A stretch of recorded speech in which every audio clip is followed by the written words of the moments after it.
Bom dia para todo mundo, amém? Então, amados, hoje a gente vai estar encerrando com as duas últimas igrejas, né? Depois, no finalzinho, eu vou fazer uma rápida recapitulação das outras, bem resumidamente mesmo, só para a gente não perder. Que o Espírito Santo ministre ao nosso coração, mais importante do que a forma que é sendo ensinada, mas é aquela forma que está sendo recebida no nosso coração, que o Senhor trate individualmente com a gente, amém? Eu acho que eu falei aqui no início do estudo, que há teólogos que interpretam as 7 igrejas do Apocalipse como se fosse as 7 fases da igreja durante a história.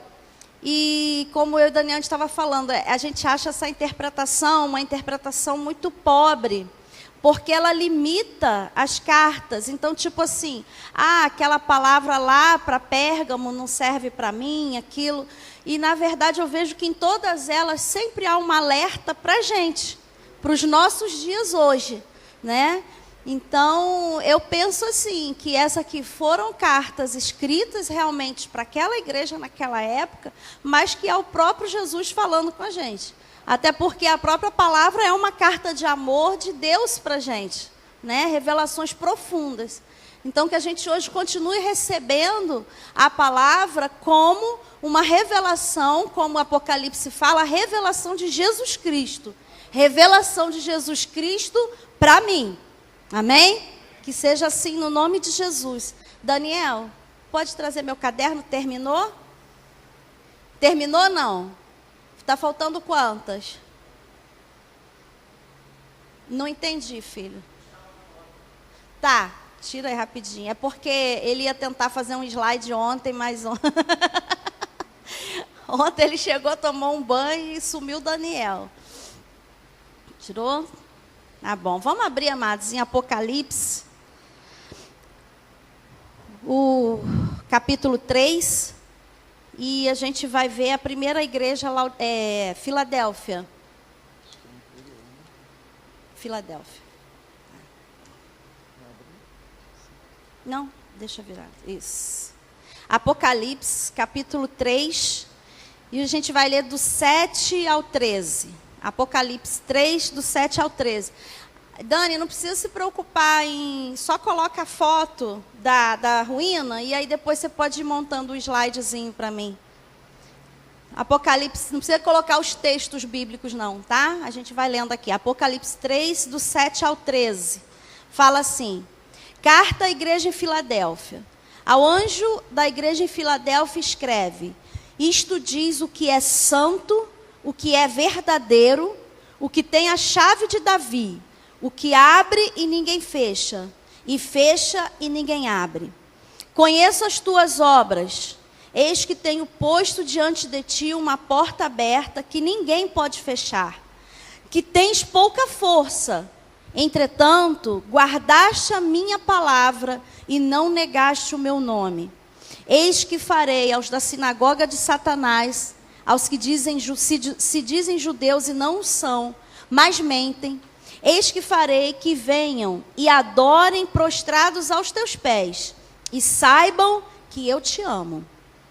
Porquanto guardaste a palavra da minha perseverança, também eu te guardarei da hora da provação que há de vir sobre o mundo inteiro, para pôr à prova os que habitam sobre a terra.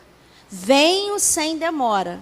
Guarda o que tens, para que ninguém tome a tua coroa.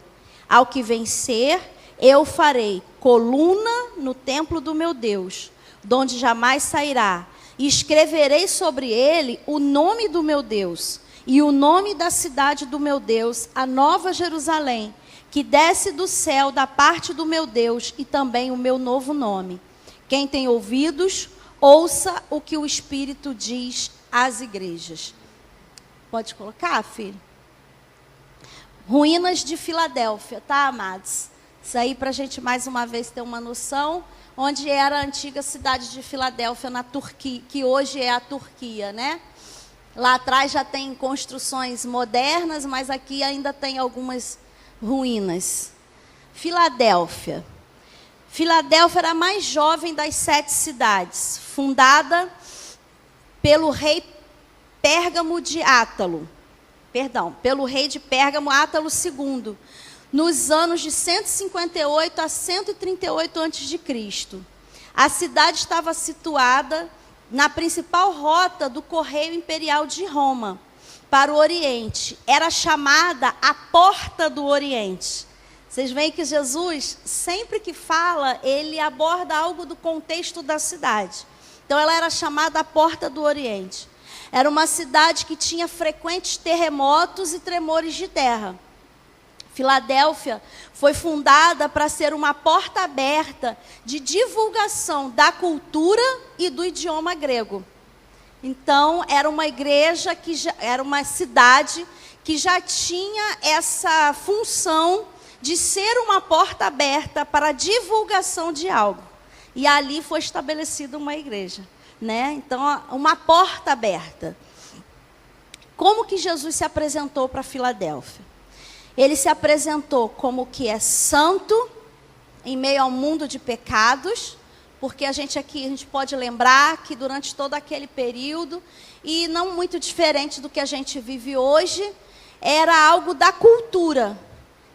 Paganismo, as orgias, os cultos aos deuses que envolviam prostituição, envolvia orgia. E isso era normal, amados. No tempo da Grécia, então, da Grécia Antiga, para se ter uma ideia, relacionamentos homossexuais eram normais. Eram completamente normais. Porém, eles faziam questão de manter o casamento entre homem e mulher para procriação. Mas relacionamento amoroso, o que era normal era homossexualismo, né? Alexandre o Grande era homossexual, né? Um grande imperador da Grécia, conquistador, era homossexual. E isso na época era assim, né? Tranquilo. E hoje a gente, infelizmente, também está vivendo esse tempo de pecado. E aí Jesus começa a se apresentar, porque a gente precisa pensar nisso. Em que contexto a igreja estava inserida? A igreja estava inserida nesse contexto de uma pecaminosidade normal. A qualquer semelhança com a gente hoje não é mera coincidência, né? Só que parece que hoje, até por a gente ter tecnologias, as coisas se propagam muito mais rápido, ou então fica mais fácil até você criar manipulação, né? Mas é esse contexto que a igreja está inserida, um contexto de pecado. E aí Jesus ele se apresenta para Filadélfia. O que é santo, em meio ao mundo de pecado, ele é santo.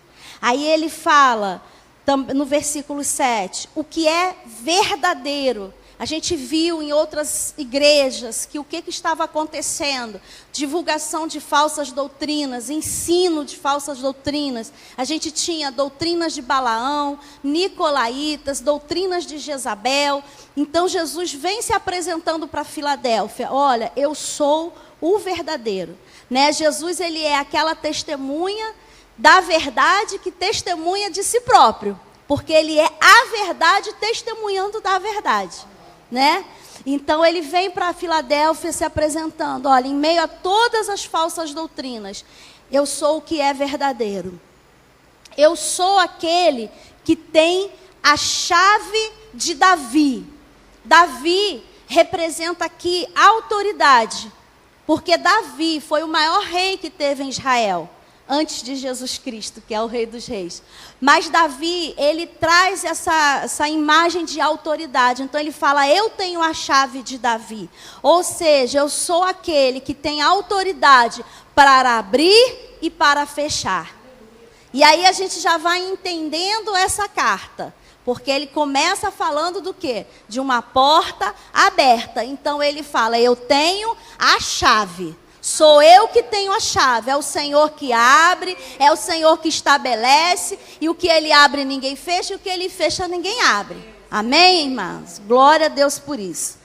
Lá no versículo 8, assim como nas demais cartas, Jesus vai falar para Filadélfia, conheço as tuas obras, eis que tenho posto diante de ti uma porta aberta, que ninguém pode fechar, que tens pouca força, entretanto, guardaste a minha palavra e não negaste o meu nome.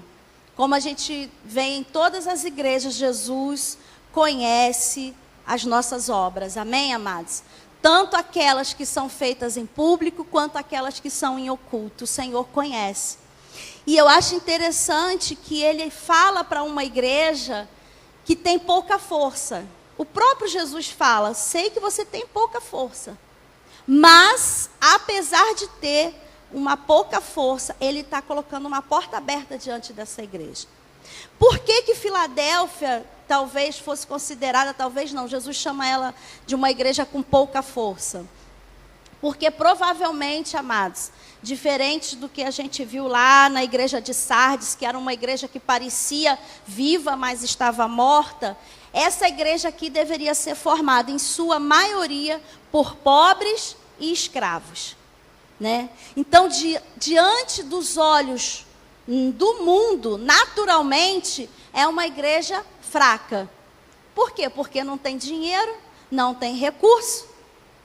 E eu acho que hoje, infelizmente, essa tem sido uma visão. Que a gente olha, nossa, que igreja rica, que igreja poderosa, que igreja forte.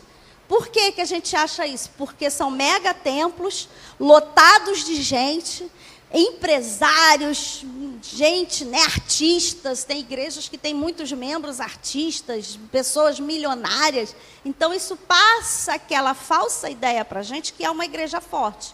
Por quê? Porque é uma igreja rica, se ela quiser, ela traz Heidbecker, lá da Indonésia, para pregar, traz não sei quem, faz show com os melhores cantores, né? Mas aqui, diante dos olhos de Jesus Cristo, Filadélfia, apesar dele falar, eu sei que você tem pouca força, mas eu estou colocando uma porta aberta diante de você. E a gente vai ver que porta aberta foi essa.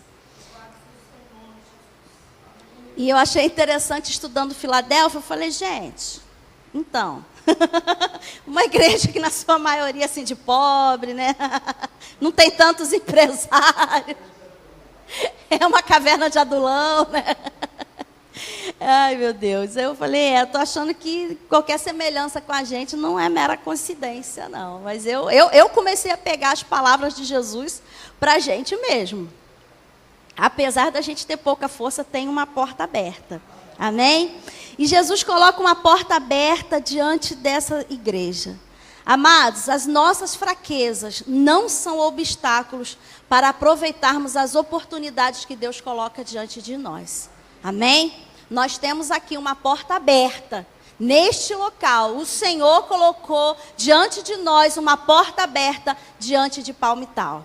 Amém? E apesar da nossa pouca força, o Senhor faz coisas grandiosas, não é? Amados, a gente não tem nem um ano, e em menos de um ano a gente já conseguiu fazer 2 festas para crianças, que eu não tinha visto ainda aqui, né? E eu vejo assim, realmente todos aqui podem comprovar o mover de Deus, como que as pessoas doaram, né? Todo mundo aqui conseguiu. Gente, a minha vizinha budista fez questão de ajudar. A outra católica foi lá sozinha, comprou brinquedo e trouxe numa alegria. E eu falei, gente, eu vou mostrar as fotos, né? Então isso, amados, são coisas que apesar de nós, o Senhor faz. O Senhor move, é o Senhor que inclina os corações. Então é o Senhor que abriu essa porta. Amém? Diante de Filadélfia estava essa porta. Que porta é essa? Vamos abrir lá comigo em 1 Coríntios, capítulo 16. E a gente vai ler versículo 8 e 9. 1 Coríntios, capítulo 16, 8 e 9.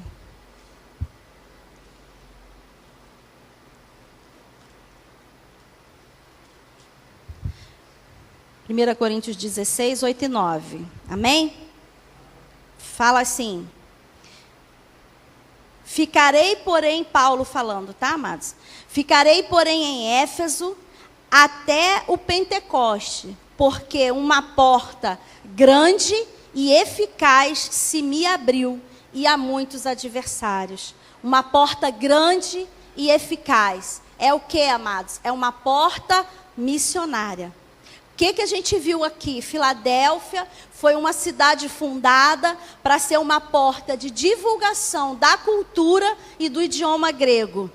Aí, como o Senhor, em sua total plenitude, Ele aproveita e faz dessa igreja, coloca para essa igreja a mesma porta. Só que ao invés dessa igreja divulgar a cultura grega, essa igreja estava divulgando a cultura do céu. Aleluia. Ao invés dela divulgar o idioma grego, ela divulgava a palavra de Deus. Então aqui estava uma grande porta.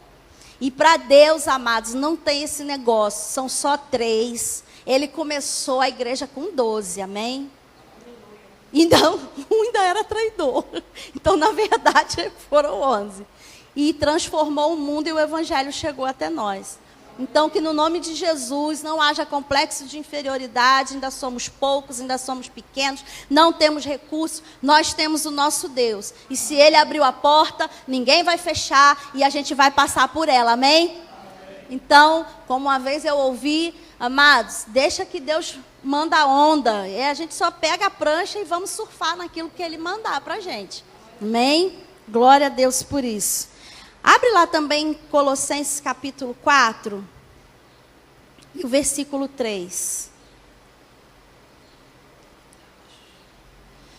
Colossenses 4, 3.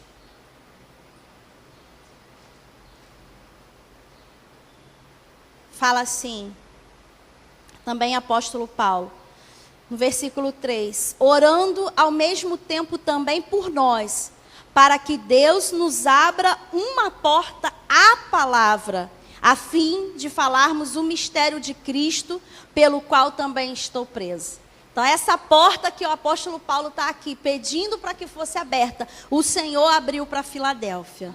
Amém? Glória a Deus por isso. E eu fui estudando essa igreja, eu falei, gente, eu acho que vem viver comunidade cristã em Filadélfia. Somos nós, amados. O Senhor tem uma grande porta diante de nós, amém?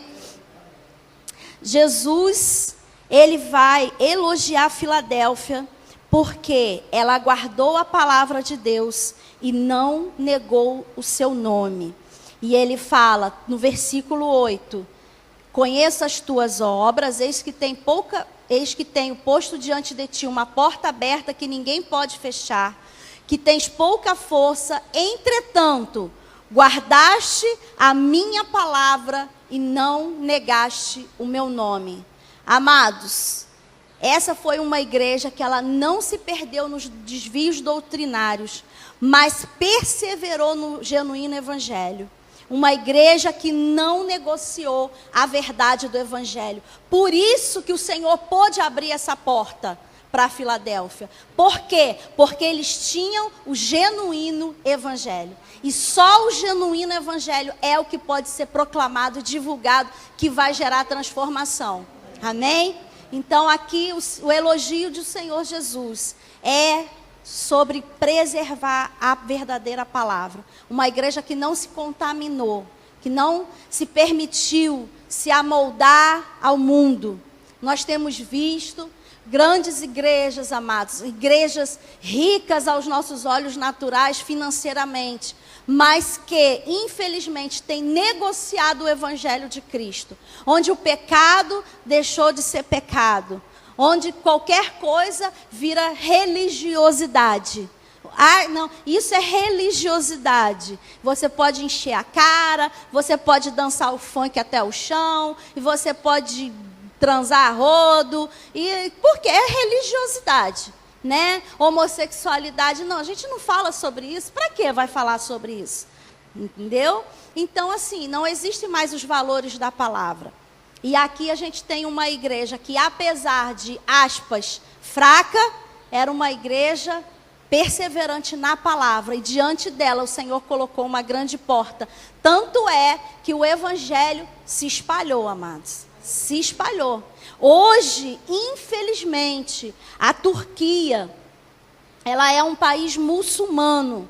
Hoje, onde antes eram igrejas, foram transformadas em mesquitas. Quando os arqueólogos começam, às vezes, a fazer escavações, eles acham, por trás dos rebocos da mesquita, imagens do cristianismo, porque na época da Idade Média eram igrejas cristãs.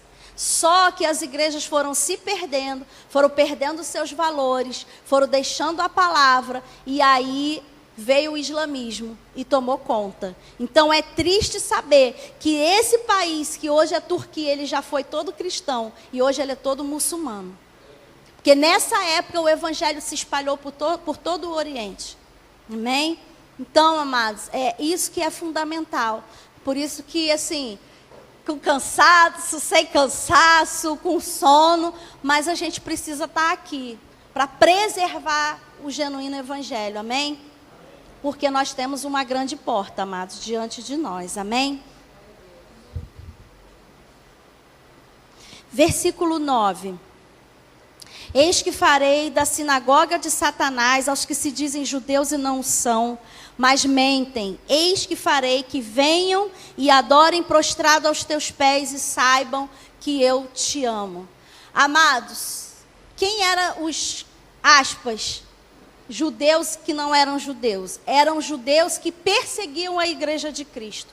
São considerados sinagoga de Satanás. Eu acho lindo como Jesus, ele é meigo para falar, assim, bem delicado, né? A gente costuma falar assim, às vezes, os pastores podem falar uma palavra, a gente, ai, que palavra mais dura. Uai, senta para ouvir Jesus falando, né? Raça de víbora, vocês são filho do diabo. E ele fala, esses aqui são sinagoga de Satanás. Por quê? Estavam perseguindo a igreja de Cristo. Eles perseguiam. Só que, na verdade, Jesus mostra que ele vai honrar essa igreja. E mostrar para esses, aspas, judeus, quem era o verdadeiro povo de Deus. Porque é tão lindo que ele fala, e saibam que eu te amo. Amados, a gente ouvir de qualquer pessoa aqui, que a gente é amado, já faz um bem. Agora pensa o próprio Cristo falando para uma igreja. Eu vou fazer que todo mundo saiba que eu te amo. Não tem honra maior, meus queridos, não tem honra. E interessante, uma igreja que parecia fraca. Eu vou fazer com que eles saibam. Não é simplesmente Jesus falar, igreja, eu te amo. Não, eu faço questão que todos saibam que eu te amo. Amém? E isso é lindo demais, porque nós somos a noiva amada do Cordeiro, né? Glória a Deus por isso. No versículo 10, por quê? Por que o Senhor vai honrar a Filadélfia? Porquanto guardaste a palavra da minha perseverança, também eu te guardarei da hora da provação que há de vir sobre o mundo inteiro, para pôr à prova os que habitam sobre a terra. Amados, quando a gente guarda a palavra de Cristo, Ele nos guarda também nas provações. Amém? Isso é o que nos dá força, é o que nos sustenta. A palavra é o alimento. E essa igreja, por isso que essa igreja é tão interessante, que apesar de falar, olha, eu sei que você tem pouca força, mas essa igreja era poderosa. Porque ela era poderosa na palavra. Sabe, amados, é por isso que eu tenho muito cuidado, às vezes a gente se iludir. Ai, avivamento, o fogo, como eu já falei, eu sou uma pessoa do reteté, entendeu? Reteté de Jeová, gosto do sapatinho de fogo, isso aí é comigo mesmo. Mas para mim, amados, não existe avivamento genuíno, poder, se não tiver palavra. Se não tem ensino da palavra, amados, a gente tem barulho. A gente pode ter muito barulho, a gente pode estar em igreja barulhenta achando que é avivada. Mas se não tem palavra, amados, não tem poder, não tem avivamento. Amém? E aqui a gente tem essa igreja poderosa. E no versículo 11, mais uma vez Jesus vai falar, venho sem demora.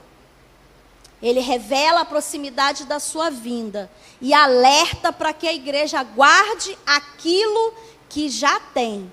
Sempre há o risco de se perder aquilo que foi conquistado, amados. ele fala: venho sem demora. Guarda o que tens, para que ninguém tome a tua coroa. O que é que Filadélfia tinha? A palavra. Então guarda a palavra. A gente vê o tempo todo a palavra de Deus nos instruindo. Guarda a palavra, guarda os mandamentos, pratique a palavra. Esse é o único jeito, amados, da gente realmente chegar até o fim.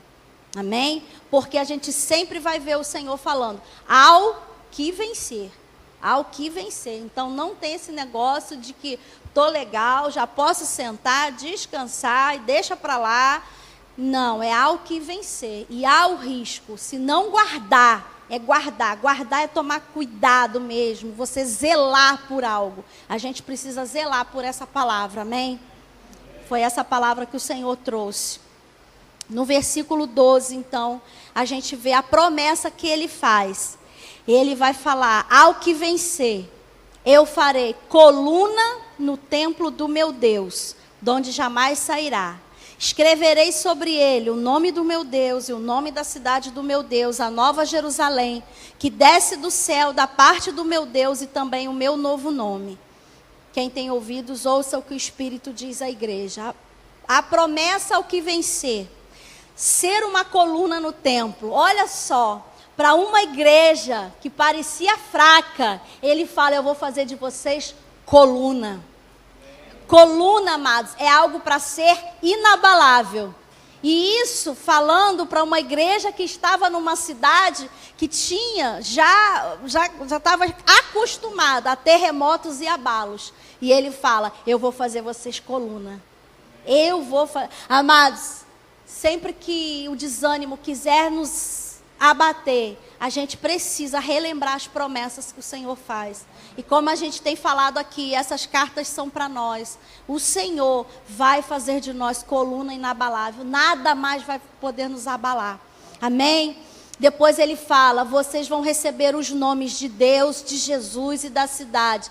Sabe o que é isso, amados? É como se nós estivéssemos recebendo um carimbo de propriedade. Ou então um selo de qualidade. Esse é meu. Esse ninguém toma, porque esse está carimbado. Amém? É isso, é receber esse nome.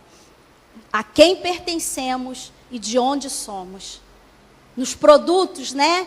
Costuma ver assim: fabricado em. E a marca do fabricante. Então, esse carimbo. Nós somos de Cristo e nós pertencemos ao reino dele. Amém? Essa é a promessa que o Senhor faz para uma igreja aparentemente fraca.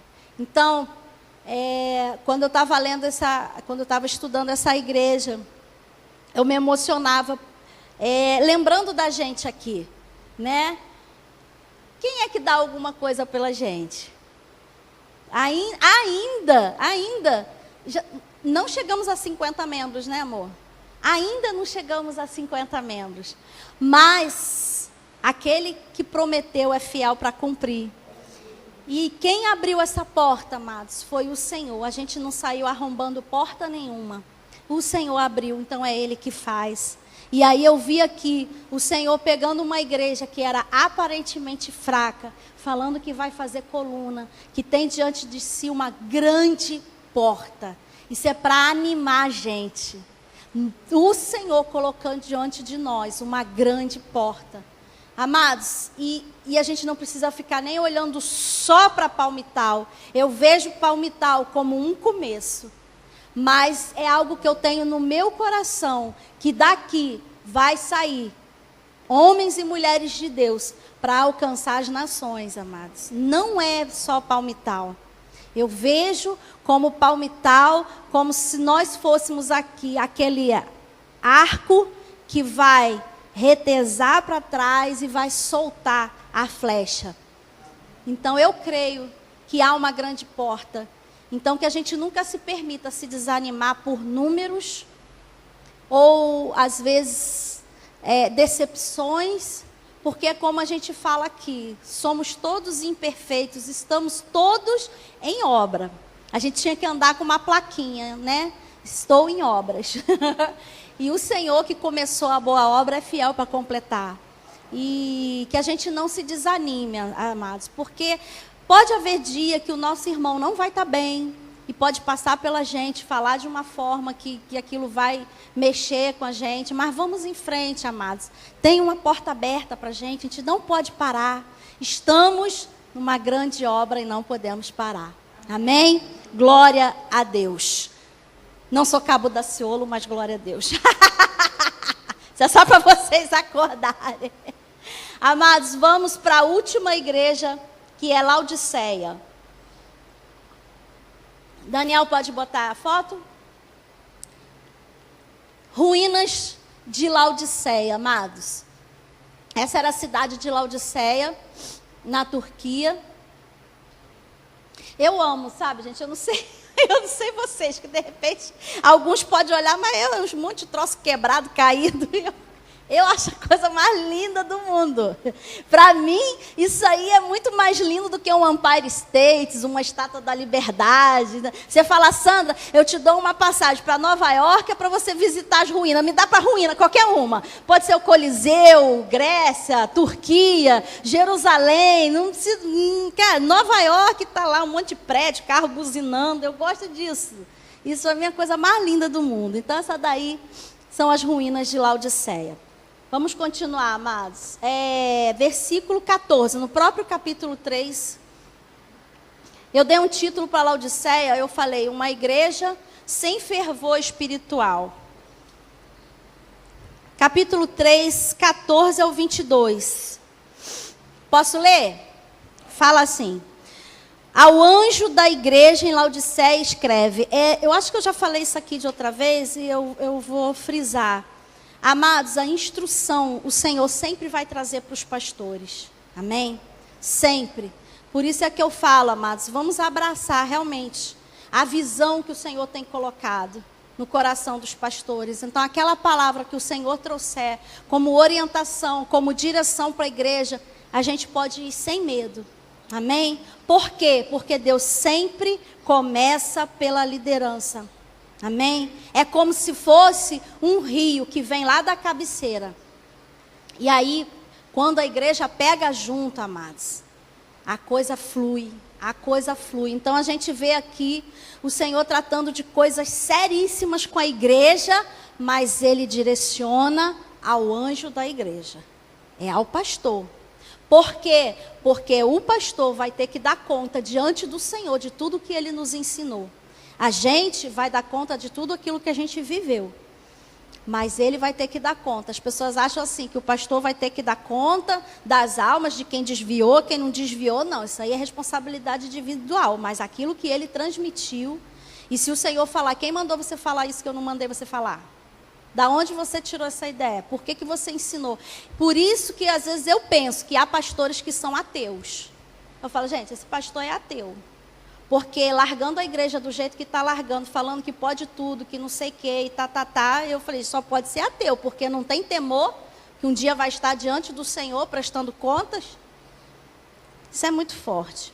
Então ele fala, o anjo da igreja em Laodiceia escreve, isto diz o Amém, a testemunha fiel e verdadeira, o princípio da criação de Deus. Conheço as tuas obras, que nem és frio, nem quente. Oxalá foras frio ou quente. Assim porque és morno, e não és quente nem frio, vomitar-te-ei da minha boca. Porquanto dizes, rico sou, estou enriquecido, de nada eu tenho falta. Não sabes que és um coitado, miserável, pobre, cego e nu. Jesus está falando isso para a sua igreja. Diagnóstico de Jesus. Aconselho-te que de mim compres ouro refinado no fogo, para que te enriqueças, vestes brancas para que te vistas, e não seja manifesta a vergonha da tua nudez, e colírio a fim de ungires os teus olhos, para que vejas. Eu repreendo e castigo a todos quantos amo. Sê, pois, zeloso e arrepende-te. Eis que estou à porta e bato. Se alguém ouvir a minha voz e abrir a porta, entrarei em sua casa e com ele cearei e ele comigo. Ao que vencer, eu lhe concederei que se assente comigo no meu trono, assim como eu venci e me assentei com meu Pai no seu trono. Quem tem ouvidos, ouça o que o Espírito diz às igrejas. Amados, essa aqui é uma das poucas igrejas que Jesus não faz nenhum elogio. O Senhor só traz exortação do início ao fim. A cidade de Laodiceia ficava no meio das grandes rotas comerciais da época. Era uma cidade muito rica, chamada de o lar dos milionários. Havia teatros, um estádio e um ginásio equipado com banhos. Sabe aqueles banhos romanos que eram famosos na época? Lá tinha. Era a cidade dos banqueiros e de transações comerciais. As 4 principais características da cidade eram um centro bancário e financeiro, um centro da indústria têxtil, se produzia uma lã especial que era famosa no mundo inteiro. Era um importante centro médico, eram fabricados 2 ungüentos, um para os olhos e outros para os ouvidos. Era um centro de águas mornas. Por quê? Eu não trouxe, eu ia trazer um mapa para mostrar para vocês onde ficava Laodiceia. Laodiceia ficava entre 2 cidades. Uma era Colossos e a outra era Hierápolis. Colossos era uma cidade onde havia fontes de águas frias, muito frias. Hierápolis era uma cidade onde tinha águas quentes. O pessoal fala águas termais, né? Águas quentes. O que acontecia? Essas águas se juntavam e chegavam em Laodiceia. Então, quando chegava em Laodiceia, ela já não era nem fria e nem quente. Ela chegava morna. E isso fazia das águas de Laodiceia serem impróprias para se beber. A pessoa não conseguia beber aquela água, porque ela gerava vômito. Interessante, né? Jesus é assim, presta atenção quando estiver lendo os evangelhos, como que Jesus trata as coisas. Ele é um mestre por excelência, né, gente? É o nosso mestre. Porque ele trata de coisas espirituais, mas ele sempre traz algo do mundo natural. Para Pedro, que era pescador, ele chama Pedro para ser pescador de homens. A mulher samaritana que estava indo buscar água, ele oferece uma água da vida. E aqui a gente vê Jesus tratando com a igreja, e quando ele traz essa carta, a igreja ela sabe localizar do que Jesus está falando. Então assim era Laodiceia, né? Como que Jesus se apresentou para Laodiceia?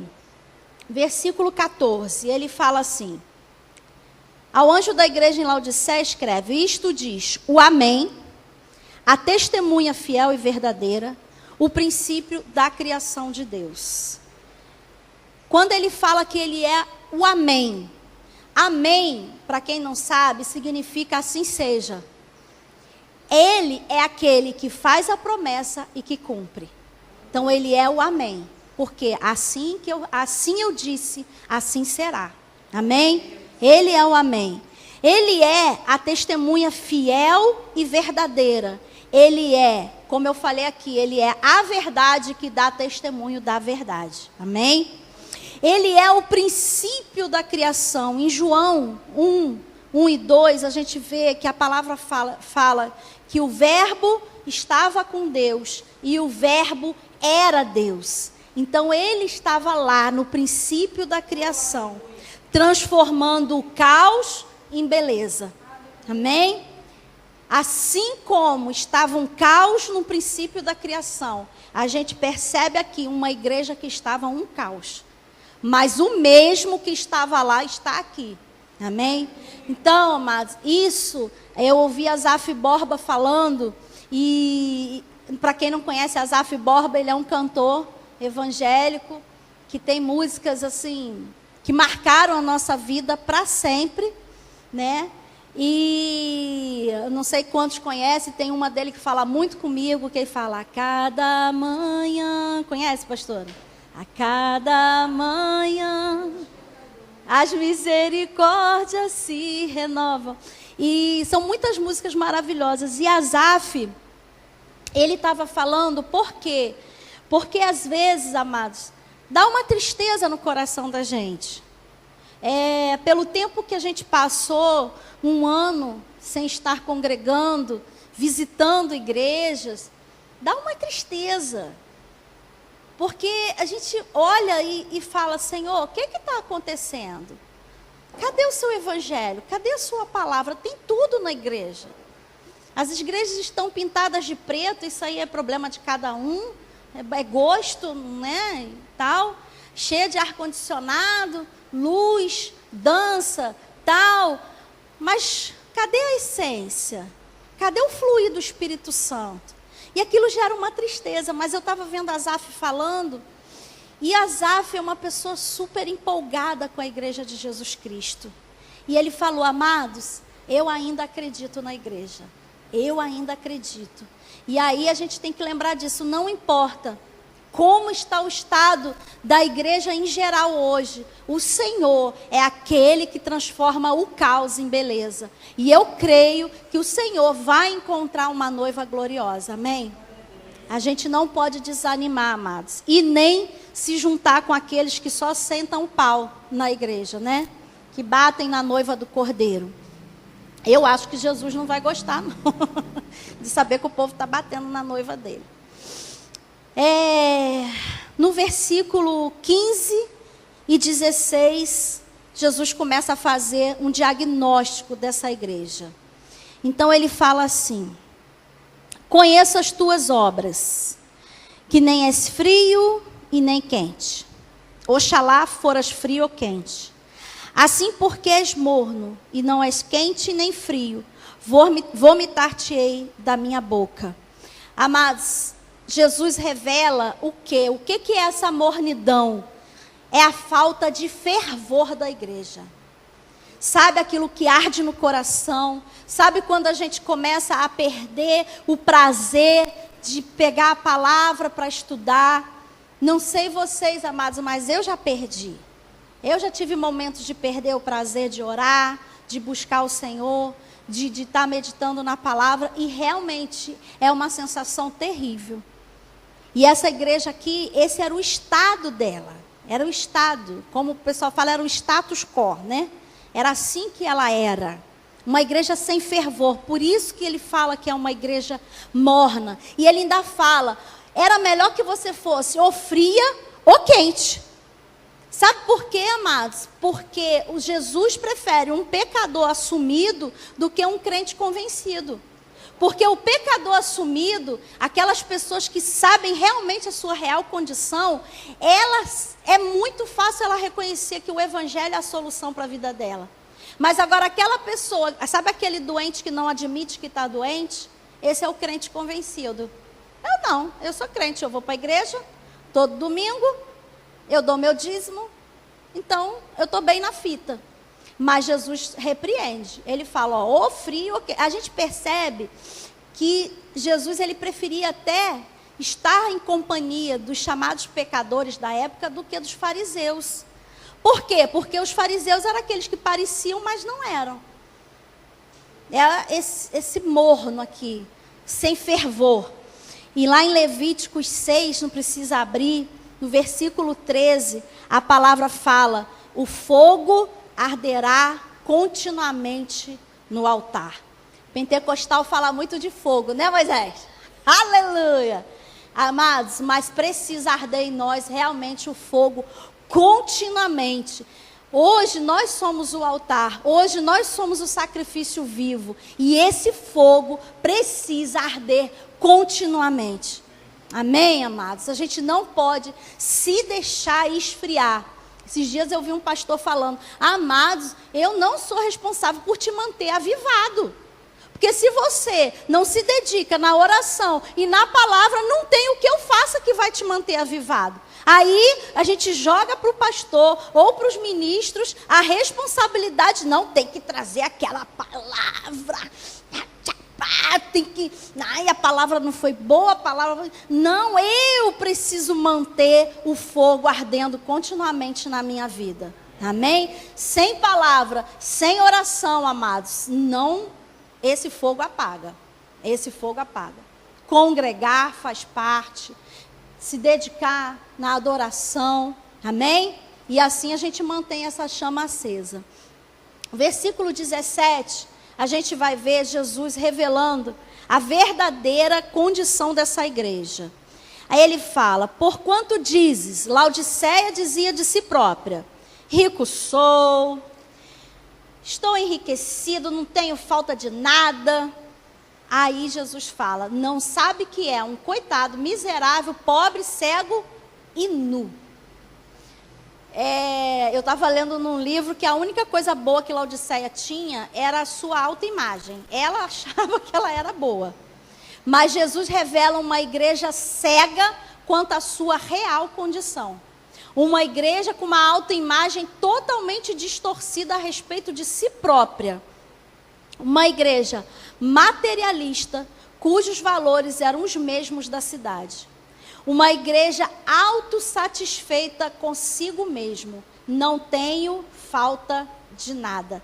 Amados, não tem coisa pior do que a gente estacionar e a gente achar que está bem na fita. Eu já estou legal. Eu falo, acho assim, que a hora que um crente acha que ele já está muito legal com Deus, amado, abre o olho, porque está na beira do precipício. Então aqui a gente tem uma igreja assim, que se achava tal. A gente viu que essa era uma cidade muito rica. Muito rica. E essa cidade era tão rica, que uma vez ela passou por um terremoto, e ela se reconstruiu com os recursos próprios, sem pedir ajuda ao imperador. Coisa que fazia parte do império, as cidades pediam recurso, porque era muito rica. E isso contaminou essa igreja. Aqui a gente não vê falando de perseguição, a gente não vê de falsas doutrinas no meio da igreja, mas era o quê? Uma igreja com uma autoimagem distorcida e rica. Então, quais eram os valores dessa igreja? Os mesmos da onde ela estava inserida. Quem era importante? Quem era rico, né? Quem é que não tinha falta de nada? Quem era rico.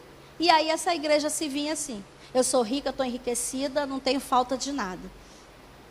Uma igreja, aos olhos de Jesus, ele fala que ela era coitada, carente do poder de Deus, miserável e pobre, não possuía as verdadeiras riquezas do céu, cega, as paixões pelas riquezas cegaram essa igreja, nua, suas vergonhas estavam expostas diante de Deus. Essa era a condição de Laodiceia. Sempre que a palavra fala de vestimenta, de nudez, ela está falando de santidade. E aqui a gente tem uma igreja exposta diante de Deus. E uma igreja que se achava a tal. Por quê? Porque eu já tenho tudo. E diante de Deus, essa igreja, de todas elas aqui, é uma das que ele faz os piores diagnósticos, né? Aí, amados, no versículo 18, Jesus dá 3 conselhos para essa igreja. E o que é lindo é que Jesus ama tanto a sua igreja, que ele, mesmo tendo o poder de chegar e dar ordens, ele fala: eu vou te aconselhar. Como um pai, eu vou te aconselhar. Conselho a gente segue se quiser. Ele não impôs. Mas ele fala aqui no 18: aconselho-te que de mim compres ouro refinado no fogo, para que te enriqueças, veste brancas para que te vista, e não seja manifesta a vergonha da tua nudez, colírio a fim de ungires os teus olhos, para que vejas. Lembra que a cidade produzia um colírio, que era famoso no mundo? Pois é, Jesus aqui está aconselhando. Primeira coisa, comprar dele o ouro refinado, as riquezas eternas do céu, aquilo que nem a ferrugem corrói, nem os ladrões roubam. Esse é o ouro que a gente precisa se enriquecer no Senhor. Amém? Vestes brancas, veste de justiça e santidade. Amados, estamos vivendo um tempo que a igreja está perdendo santidade. Santidade ao Senhor. Santidade ao Senhor. Sem santidade ninguém verá a Deus. Amados, e não é gostoso, não é empolgante falar sobre santidade, ensinar sobre santidade e a gente ter aquela atitude de santidade em meio a tantas coisas ruins. Mas precisamos ser aquela igreja santa e gloriosa que vai se encontrar com o Senhor, amém? Então, vestes de santidade. Cega, aí o Senhor fala, compre colírio, abram os teus olhos espirituais. Uma igreja que se permitiu se cegar pelas paixões. Amados, a gente vive numa sociedade tão consumista, que traz tanta coisa, e a gente se sente obrigado a ter aquelas coisas, porque a gente confunde o ter com o ser. Então, se eu não tenho, eu não sou. Se eu não tenho, eu não sou importante. E aí a gente quer ter, porque se uma pessoa chega na minha casa e a minha TV é uma TV daquela de tubo, não é uma fininha, eu me sinto envergonhada. Poxa, eu tenho que ter a TV fininha, não é? Então eu não tenho Honda, agora tenho Chevette. E aí, eu tenho que ter. E aí, quantos lembram da palavra do semeador? Que há um tipo de semente que cai numa terra e que ela é sufocada por espinhos. E a palavra fala, as paixões e as riquezas sufocam. As paixões pelas riquezas. Sabe, eu tenho que ter. E aí as pessoas abrem mão de congregar. As pessoas abrem mão de estar junto, buscando ao Senhor. Quando a palavra em Hebreus fala, não deixando de congregar, como é costume de alguns. Porque as pessoas precisam ganhar dinheiro. E isso aconteceu com Laodiceia, a ponto dela ficar cega, não enxergar a sua própria condição. Então isso é um risco que a gente corre. E que então a gente tenha realmente os nossos olhos espirituais em todo o tempo abertos para aquilo que o Senhor diz que a gente precisa enxergar. Amém? Que os nossos olhos espirituais estejam abertos o tempo todo. Que haja em nós o tempo todo espírito de sabedoria, de revelação para conhecer o Senhor plenamente e conhecer a sua palavra. Amém? No versículo 19, a gente vai ver Jesus revelando o seu amor pela igreja. Ele fala, eu repreendo e castigo a todos quanto amo. Sê, pois, zeloso e te arrepende. Jesus sempre, amados, sempre dá a oportunidade do arrependimento. Porque Ele ama a igreja.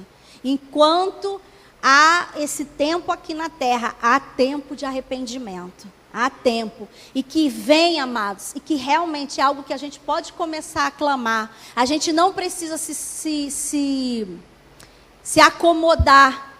E a gente pode começar a levantar clamor pelas igrejas de Jesus. Porque senão a gente fica com os olhos só aqui. A nossa igreja precisa ser santa, a nossa igreja precisa ser perseverante na palavra. Mas, amados, toda a igreja de Cristo precisa disso. E a gente pode clamar que venha um avivamento de arrependimento na igreja de Cristo. Que o Senhor avive a sua igreja, avive a sua obra. Amém? Porque, amados, nós só temos a ganhar. Se grandes igrejas, se igrejas ricas, se voltarem mesmo para o Senhor, voltarem para a palavra, voltarem para o genuíno evangelho e realmente amar as vidas. Amados, aí sim a gente vai ver o mundo sendo impactado. Amém? Então a gente pode clamar ao Senhor por isso. E no versículo 20, a gente vê Jesus falando algo aqui que é muito triste. Porque Jesus fala que Ele está à porta. Ou seja, Jesus estava do lado de fora dessa igreja. A gente usa isso aqui para evangelismo e não tem nenhum problema, porque Jesus bate a porta do seu coração. Tem até uma musiquinha que Ele está batendo a porta do seu coração, eu esqueci como é que era.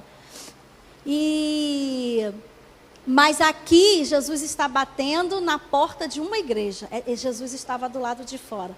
O que estava dentro dessa igreja? As riquezas, a pompa, mas o Cristo, A essência estava do lado de fora batendo.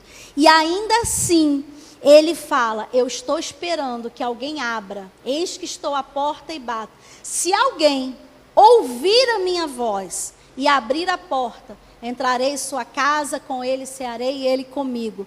Jesus estava batendo a porta da igreja, chamando, convidando essa igreja para ter comunhão com ele. Uma das coisas, amados, que faz com que a gente perca o fervor é a falta de comunhão com o Senhor. Porque se sentar à mesa é ter comunhão. E eu acho tão interessante que ele não fala: vem sentar aqui na minha mesa. Não, eu quero entrar e sentar com você na sua mesa. Era o que Jesus estava falando ali. Jesus estava falando: se você ouvir a minha voz, amados, o Espírito Santo está falando. Ele não parou de falar e ele continua falando. E o Senhor está esperando que ouçam a sua voz. O Senhor está falando para a sua igreja: eu venho sem demora. Aquele que tem ouvidos, ouça o que o Espírito está falando. Amém? Eu estou batendo na porta. O Espírito Santo está falando, amados. Porque às vezes a gente olha e fala: gente, mas como é que pode? O Espírito está falando. E um dia a pastora Cristiane falou que estava orando a respeito de uma pessoa, e eu achei interessante que ela falou assim, que o Espírito Santo ache espaço no coração dessa pessoa para poder falar e essa pessoa ouvir. Eu falei: é verdade. Porque ele não para de falar. A gente pode parar de ouvir, mas ele não para de falar. E o Espírito Santo continua falando à sua igreja. E como sempre ele encerra: quem tem ouvidos, ouça o que o Espírito diz à igreja. Amém? Que a gente realmente possa ter os olhos espirituais abertos, um autoconceito de nós mesmos, segundo aquilo que Cristo fala de nós, né? Como a palavra fala: não pense de você além do que convém.